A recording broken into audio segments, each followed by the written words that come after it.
এখন আমি বলছি, তা প্রায় বছর 12 আগের কথা। আমরা তখন কলেজে। আমাদের গ্রুপেরই বন্ধু ছিল ইপসিতা। ইপসিতার বয়ফ্রেন্ডের নাম ছিল অভিক্রম। বেশ অন্যরকম নাম, তাই এখনো মনে আছে। অভিক্রম ছিল ইপসিতার স্কুলের সিনিয়র। এই অভিক্রম দাকে নিয়ে দেখতাম ইপসিতার প্রায়ই নানা সমস্যা নয়, সেগুলো শেয়ার করত। এই যেমন অভিক্রম নাকি একটু বেশি টেনশন করে। কখনো ইপসিতা পরপর 2-3 বার ফোন না তুললেই পাগল হয়ে যায় ও। সেই জন্য দেখতাম ইপসিতা ফোন নিয়ে খুব টেনশনে থাকে, বারবার মোবাইল চেক করত। তারপর আরও কিছু সমস্যা ছিল অভিক্রমের। ও নাকি ইপসিতার জিন্স পরা পছন্দ করতো না, ফলত বাধ্য হয়েই ওকে সব সময় সালোয়ার কামিজ, স্কার্ট, টপ এগুলো পরতে হতো। ইপসিতা যখন এই কথাগুলো বলতো, তখন ওকে আমরা সবাই বলতাম, শোন ইপসি, এই ছেলেটাকে তুই ছাড় তো, এ মোটেও ভালো না। এ আবার কীরকম? এখন থেকেই তোকে কন্ট্রোল করতে চাইছে? তাহলে বিয়ের পর তো তোকে পুরো মাথা খারাপ করে দেবে। এখনও তো বিয়েই হয়নি, একবার বিয়ে হলে কিন্তু তুই পুরো ফেঁসে যাবি।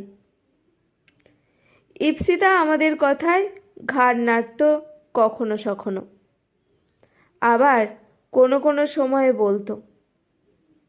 আসলে ছাড়বো ভেবেও ওকে ছেড়ে দিতে পারি না, জানিস। মানছি ওর অনেক সমস্যা আছে, কিন্তু এটাও তো সত্যি যে ও ছেলেটা পুরোপুরি খারাপ নয়। তাই ভাবি, দেখি না আর একটু চেষ্টা করে যদি মানিয়ে গুছিয়ে কোনো রকমে বাঁচিয়ে নিতে পারি সম্পর্কটা। আসলে ছেড়ে দিতে চাইলে তো ছেড়ে দেওয়াই যায়। সম্পর্ক ভাঙতে তো লাগে জাস্ট 2 মিনিট, কিন্তু সম্পর্ক বাঁচিয়ে রাখার মধ্যেও একটা অন্যরকম ভালো লাগা আছে, জানিস। সেই আনন্দটা আমি অভিক্রমের সাথে খুঁজে পাই। ওর মধ্যে অনেক গণ্ডগোল আছে, এটা একদম ঠিক, কিন্তু ওকে ছেড়ে আবার অন্য কোনো সম্পর্কে জড়ালে সেও যে একদম পারফেক্ট হবে এমন তো কোনো গ্যারেন্টি নেই। তারও তো কিছু সমস্যা থাকতে পারে। এরকম সমস্যা হয়তো নয়, হয়তো অন্য কিছু সমস্যা থাকলো। তখন কি করব? তখন কি তাহলে তাকেও ছেড়ে দেব? এভাবে ছাড়তে ছাড়তে একদিন তো দেখব আমার জীবনে শুধু একের পর এক মানুষ এসেই যাচ্ছে, কোনো সম্পর্ককেই থিতু আর আমি হতে পারছি না। এসব ভাবনা থেকেই মনে হয়, না হয় মেনেই নিলাম ওর 2-4টে পাগলামি।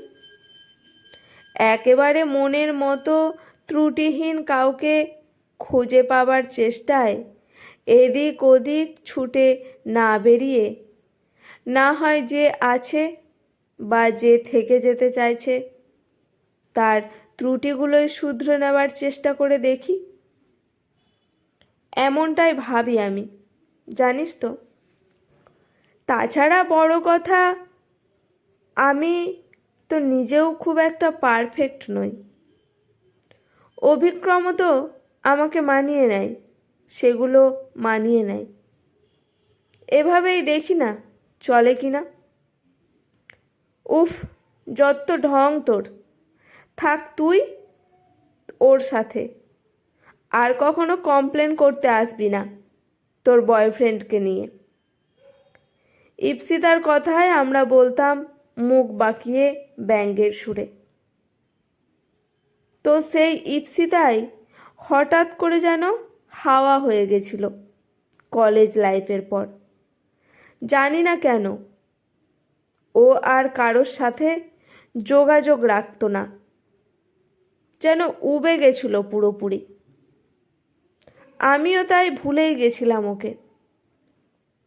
কিন্তু গত সপ্তাহে হঠাৎ ওর ফ্রেন্ড রিকোয়েস্ট পেয়ে হঠাৎ যেন হুড়মুড় করে মনে পড়ে গেল সব পুরনো কথা। ওর ফ্রেন্ড রিকোয়েস্ট অ্যাকসেপ্ট করেই আমি লিখলাম, কিরে এত বছর কোথায় ছিলি তুই?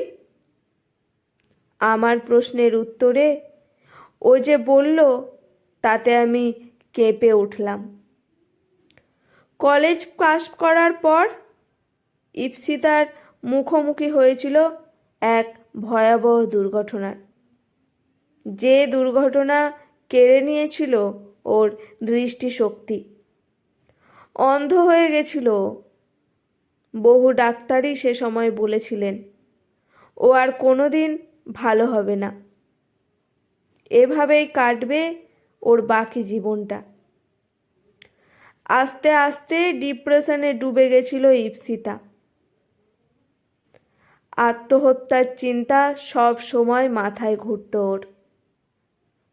কিন্তু যে মানুষটা ওকে মরতে দেয়নি সে হলো অভিক্রমদা।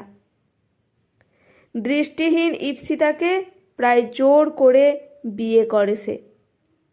দীর্ঘদিন ও ইপসিতার চোখের চিকিৎসা চালিয়েছে সে। অবশেষে দৃষ্টি ফিরে পেয়েছে আমাদের ইপসি। জানিস, দৃষ্টি না থাকার সেই সময়টায় মাঝে মাঝে খুব ঝগড়া হতো অভিক্রমের সাথে।